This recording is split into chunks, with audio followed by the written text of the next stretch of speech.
आप सभी को देखिए इंडियन एयरफोर्स के 2025 के लिए सिविलियन में भर्ती आ चुकी है। अब आपको ये डिफरेंस समझना होगा कि भैया ये सिविलियन और एक्स वाई इन दोनों में अंतर क्या होता है। बेसिकली इन दोनों में बहुत बड़ा अंतर होता है और दोनों ही एयरफोर्स के अंदर ही जो है काम करती हैं। बेसिकली सिविलियन पोस्ट के लिए कौन सी वर्दी मिलती है आपको पहनने के लिए, क्या काम रहता है इसमें। और देखो मैं आपको एक अनुभव बताता हूं। आपको लगभग 2018 या 19 के आसपास मैंने ये एग्जाम दिया था और इस एग्जाम को क्वालिफाई भी किया था। और ये जो फॉर्म भरा था उस टाइम पर मैंने आगरा एयरफोर्स में जो है वो भरा था और एग्जाम भी क्वालिफाई हुआ, लेकिन फिजिकल में हम आउट हो गए थे। तो चलिएगा हम आपको पूरा प्रोसेस आपको विद एक्सपीरियंस के साथ में आपको मैं बताता हूं कि आपको किस तरीके से फॉर्म भरना होगा और कौन सी गलती नहीं करना, नहीं तो आपको फॉर्म नहीं आएगा। ठीक है। और देखिए बेसिकली क्या है कि जिन्होंने कभी भी एग्जाम नहीं दिया इसका या फिर फिजिकल में कभी भी अटेम्प्ट नहीं किया, तो उनको सिर्फ इस नोटिस में जो लिखा है वही आपको बताएंगे, इसके अलावा वो कुछ नहीं बताएंगे। लेकिन मैं आपको पूरा एक्सपीरियंस आपको बताता हूं और काफी दिनों के समय के बाद आप वीडियो को देख रहे हैं, तो बिल्कुल आगामी जितनी भी एयरफोर्स की जो भर्तियां होंगी और नेवी की भर्ती होगी, इस सभी के लिए जो इंग्लिश की क्लासेस हैं दोबारा से स्टार्ट की जाएंगी। और अब देखो चलो मैं एक बार इस नोटिस को आपको दिखाता हूं, उसके बाद हम धीरे धीरे चीजों को जो है समझेंगे। यहां पर देखिएगा, इस नोटिस को आपने देखा होगा, ये एम्प्लॉयमेंट न्यूज 17 से 23 मई के दरमियान जो है छपी है और 4 जगह जो है ये वैकेंसी निकली है। यहां पर आप देखेंगे वेस्ट बंगाल में निकली है, दूसरी है आसाम में निकली है, तीसरी है अंबाला कैंट में निकली हुई है और यहां पर है ये आपका न्यू दिल्ली के अंदर है। ठीक है। अब ये 4 जगह वैकेंसी निकली है और किस तरीके से इसमें पूरा का पूरा प्रोसेस होता है वो थोड़ी थोड़ी चीजें मैं आपको बताता हूं, फिर जरूरी चीजें हम आपको बताएंगे। देखिएगा टोटल वैकेंसी यहां पर आपको दिखा दे रहा है 148 और ये आपका कैटेगरी वाइज चलता है। ठीक है। कैटेगरी वाइज वैकेंसी होता है जिसमें देख सकते हैं LDC, cook, store keeper, carpenter, painter, MTS, mess staff, laundryman, housekeeping staff, ठीक है, और वॉल्केनिशियर, सिविलियन, मैकेनिकल, ये इस तरह से जो वैकेंसी है। हिंदी टाइपिस्ट के लिए असम में, इधर एलडीसी के लिए दिल्ली के अंदर, ये वैकेंसी किस तरीके की होती है और इनके अंदर क्या क्या चाहिए होता है वो सब आपको जो है इस नोटिस में आपको देखने को मिल जाएगा। इसको आपको पूरा का पूरा पढ़ लीजिएगा। ठीक है। पूरा पढ़ लीजिएगा आप। अगर आप डिपार्टमेंटल एम्प्लॉई हैं और इसका फॉर्म भरते हैं तो 40 साल जनरल के लिए, एससी एसटी के लिए 45 साल की उम्र जो होता है इसमें देखने को मिलता है। इधर आपका एज जो होता है वो 18 से 25 साल जो होता है वो उम्र होता है। ठीक है। मतलब 18 से 25 साल एक्स वाई में नहीं होता, लेकिन इसमें होता है क्योंकि सिविलियन की वैकेंसी होता है और एज का रिलैक्सेशन मिलता है 3-5-10 के रेशियो में। ठीक है। 3-5-10 के रेशियो में इसमें जो होता है एज में रिलैक्सेशन मिलता है। इसके बाद देख सकते हैं आपकी जो भी पोस्ट है, पोस्ट के अकॉर्डिंग यहाँ पर जो है वो एजुकेशन क्वालिफिकेशन दे रखा है। क्या क्या एजुकेशन क्वालिफिकेशन है वो जो है वो आप आराम से जो है देख सकते हैं, पढ़ सकते हैं और ये सारी चीजें जो वो आराम से आप पढ़ लेंगे, कोई दिक्कत नहीं आएगा।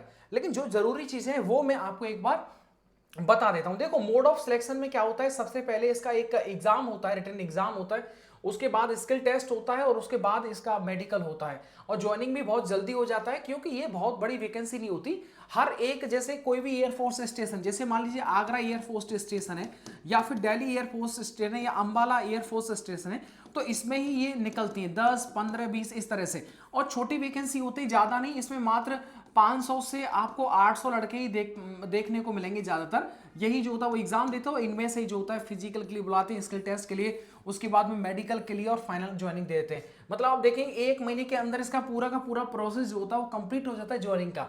तो ये इस तरह की जो वैकेंसी है वो आप देखेंगे।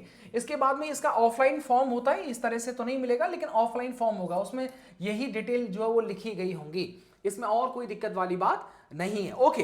अब देखिएगा ये नोटिस तो आपने देख लिया होगा, 2-4 दिन पहले आप सभी को बता दिया होगा। अब देखो last date of receipt of application form 30 days from the date of publication of this advertisement. Okay. अब आगे बढ़ते हैं जो जरूरी चीज है। अब देखिएगा इसमें होता क्या है। देखिएगा सबसे पहले आप ऑफलाइन फॉर्म भरते हैं। ठीक है। ऑफलाइन इसका फॉर्म होता है और फॉर्म जो होता है वो 15-20 रुपए का होता है। ऑफलाइन आप इसका फॉर्म भरेंगे। ठीक है। ये पूरा परफॉर्म होता है, यहाँ पर फोटो होता है और ये डिटेल जो होता है वो भरना होता है। अच्छा जी। इसके बाद क्या होता है, इसके बाद जैसे आप ऑफलाइन फॉर्म भर देंगे तो लगभग जो वो 10 से 12 दिन बाद, क्या 10 से 12 दिन बाद आप देख पाएंगे कि आपका मतलब आपका जो फॉर्म है वो सबमिट हुआ है या फिर नहीं हुआ है। इस सब की जो जानकारी है वो आपको जो डाक के माध्यम से मिल जाएगा। ठीक है। यानी डाकिया जो है वो आपके घर पर लेके आएगा कि आपका इस तारीख को जो है वो एग्जाम है। ठीक है। इस तारीख को एग्जाम है, डाक के माध्यम से आपको पता चल जाएगा जैसे मान लीजिएगा कि आपका एग्जाम जो है वो 25 जून को है, क्या 25 जून को है, ठीक है, तो उससे पहले ही आपको 18 तारीख को जो आपके घर पर डाक वाला डाक देके आ जाएगा। इसके बाद 25 तारीख को जो है वो आप एग्जाम देने चले जाएंगे सेंटर पर। अब एग्जाम देने के लिए चले जाएंगे तो उसके बाद आप देखेंगे कि शुरुआती दौर में तो लाइन काफी लंबी लंबी लग रही होंगी, लेकिन आप देखेंगे ना तो बहुत ही मतलब सही बता रहे, अगर आपने थोड़ा बहुत अच्छे से पढ़ लिया होगा, बेसिकली इसके अंदर भाई स्कोर बहुत मैटर करता है, ठीक है। जो वो एग्जाम दिया था ज्यादा नहीं होता, एक सेट जो होता है वो 20 क्वेश्चन का होता है, मात्र 20 क्वेश्चन का होता है, जिसके अंदर आपको मैथ देखने को मिलता है, रीजनिंग के 2-3 सवाल होते हैं, इधर जी के जीएस के सवाल होते हैं, और 2-3 सवाल जो होते हैं वो इंग्लिश के होते हैं। इस तरह से जो पेपर होता है, ठीक है। एलडीसी का इसका थोड़ा सा नंबर ऑफ क्वेश्चन जो होता है वो ज्यादा होता है, ठीक है, वो इस तरह से होता है। लेकिन सभी का मतलब वन डे ही जो होता है वो एग्जाम हो जाता है। जिस तरीके से पोस्ट वाइज अलग अलग एग्जाम होता है, लेकिन सभी का वन डे ही एग्जाम कंडक्ट होता है, ठीक है। अलग अलग कमरों में जो होता है वो एग्जाम कंडक्ट हो जाता है। एयरफोर्स के जो एयर मैन सर्जेंट है वही आपका एग्जाम करवाते हैं। Is that clear? कोई दिक्कत नहीं? दिक्कत है, ओके। एग्जाम तक तो हम पहुंच गए।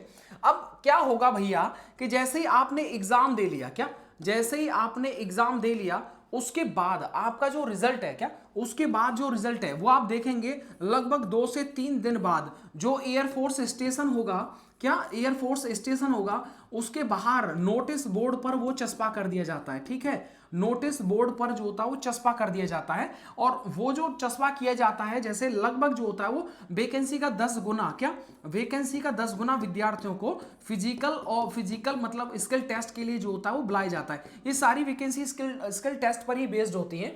जैसे ही 10 गुना बुलाया जाएगा, और देखो जब आपका एग्जाम क्वालिफाई हो जाएगा ना, उसके बाद ऐसा नहीं डाक के माध्यम से आपको बुलाया जाएगा कि आ जाओ भैया फिजिकल के लिए, भाई ऐसा नहीं होता, ठीक है। वो आपको सेंटर मतलब थोड़ा अपडेट रहना पड़ेगा, जानकारी रखनी पड़ेगी कि लिस्ट जो है इसकी कब लग रही है। ऐसी जानकारी भाई कोई नहीं बताया, क्योंकि ये जानकारी उसी को पता होगी जिसने एग्जाम दिया हो इसका। अच्छा जी, हुआ था, हमने 2 बार दिया था। एक बार जो हम जो एग्जाम देके चले आए थे, उसके बाद पता ही नहीं चला कब रिजल्ट आ गया इसका, ठीक है। ऐसा कुछ नहीं हो तो। और एक और बात देखिएगा, इसका जो एडवर्टाइजमेंट होता है ना वो न्यूज़पेपर के अंदर आता है, क्या न्यूज़पेपर के अंदर आता है, छोटे से कोने पर लिखा रहता है Indian air force civilian post recruit, इस तरह से लिखा होता है। अच्छा जी, अब जैसे मान लीजिए एग्जाम में आप क्वालिफाई हो गए, अब आपका जो है वो स्किल टेस्ट होगा, क्या स्किल टेस्ट होगा। जिस तरीके से पोस्ट है उसी तरीके का स्किल टेस्ट होता है, ठीक है। मैं आपको एक सेकंड इसमें एक बार पोस्ट में आपको अच्छी तरह से जो है समझाता हूं, ठीक है। एक सेकंड आप लाइन पर रहिएगा, एक सेकंड आप लाइन पर रहिएगा, अभी आपको बताता हूं मैं, ठीक है। एक सेकंड देखिएगा, अब आपको मैं बताता हूं। यहां पर देखिएगा, हमने जो वैकेंसी फिल किया था वो इसका या तो एमटीएस का फिल किया था, एग्जैक्टली तो यार याद नहीं, 6-7 साल हमको हो गया, लेकिन शायद इसी का था, एमटीएस का ही था वो। तो ऐसे में क्या होता है कि एमटीएस का जैसे आप भरेंगे, ठीक है, लेकिन जो स्किल टेस्ट होता है ना लगभग कॉमन होता है सभी का, ठीक है, कॉमन होता है। कुक का थोड़ा सा अलग होगा, और बाकी जो स्वीपर है उसका अलग होगा, कारपेंटर का अलग होगा, पेंटर का अलग, कुक का अलग होगा, स्टोर कीपर का, हाँ समझ में आ गया। ये एक्चुअली में एमटीएस नहीं था, स्टोर कीपर का था, ठीक है, स्टोर कीपर का था वो जो हमने दिया था, क्वालिफाई भी किया। अच्छा, स्टोर कीपर में क्या होता है, आपको इसी का मुझे अनुभव है तो थोड़ा सा आपको रिलेट कर सकते हैं इससे। अब स्टोर कीपर का जैसे ही आप देने जाएंगे तो वहां पर जो स्किल टेस्ट होगा ना, सभी को अंदर बुला दिया जाएगा, आपका एडमिट कार्ड जो है वो देख लिया जाएगा कि आपका नाम लिस्ट में है कि नहीं। फिर अंदर जो एक खुले ग्राउंड के अंदर आपको बिठा दिया जाएगा, और जिस तरीके से ये पोस्ट है उस पोस्ट वाइज ही जो है आपसे स्किल टेस्ट लिया जाएगा। अब जैसे स्टोर कीपर है, अब काम तो ज़्यादा नहीं है, लेकिन स्टोर कीपर में अलग अलग भी, जैसे तलवार से ऐसे घास वास काटते हैं ना, साफ सफाई करते हैं, ये सब काम भी। और देखो माल को लोड अनलोड करना भी जो है वो करवाएंगे आपसे, एक जगह से माल को दूसरी जगह पर रखवा देंगे, ये स्किल टेस्ट हो गया, ओके। स्किल टेस्ट के सेम डे ही आपका जो होता है फिजिकल होता है, क्या फिजिकल होता है, जिसके अंदर रनिंग होती है, इसके अंदर रनिंग होती है। और हमें याद है, एक सेकंड मैं जरा चेक करता हूँ क्या होगा। जैसे आप फिजिकल देंगे ना तो वो 600 मतलब 1.5 क्या, ठीक है, 1.5 किलोमीटर का जो होता है रनिंग होता है।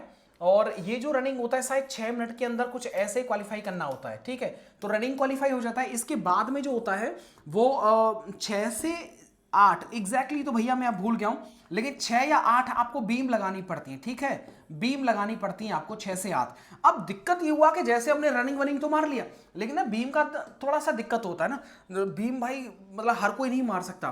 तो जैसे ही बीम का नंबर आया तो मात्र यार 3 ही लग पाया, चौथी में बहुत दम लगाया, नीचे से ऊपर फिर ऊपर उठे, लेकिन हम यहाँ तक पहुंच ही नहीं पाए, तो ऐसे में करके वो फेल हो गए। तो यहां तक तो एक्सपीरियंस भाई मुझे है। और उसके बाद जैसे ही फिजिकल होता है उसके बाद जो जो क्वालिफाई होता है फिर जो होता है उनका मेडिकल होता है, और मेडिकल के बाद में सीधे उसी जो मतलब जिस एयरफोर्स स्टेशन पर आपकी नौकरी ड्यूटी फॉर्म भरा है आपने, उसी एयरफोर्स स्टेशन पर ही आपकी पूरी जिंदगी वहां पर नौकरी करते हुए निकल जाएगी। सुबह आप जाइएगा 10 बजे, फिर शाम को जो है 4 बजे आ जाएगा, वहीं पर काम रहेगा पूरी जिंदगी, आपको अपने होम डिस्ट्रिक्ट में ही ड्यूटी जो है वो आपकी लग जाएगी। अच्छा, इसके अलावा अगर आपकी कोई भी क्वेरीज है, कोई भी अन्य सवाल है, तो भाई आप कमेंट के अंदर पूछ लीजिएगा, मैं प्रयास करूंगा कि उन सभी सवालों के मैं आपको जवाब दे पाऊं। चलेगा, मिलता हूं आपको नेक्स्ट वीडियो के साथ। और हाँ, एयरफोर्स नेवी का जैसे नेक्स्ट वैकेंसी आएगा उसके लिए जो इंग्लिश स्टार्ट की जाएगी वो इसी तरीके से माध्यम से स्क्रीन रिकॉर्ड के माध्यम से जो आपको बताया जाएगा, पूरी के हर क्लासेस हर टॉपिक जो क्लियर किया जाएगा एक बार दोबारा से। तो जरूर आप कमेंट करके पूछ लीजिएगा। धन्यवाद।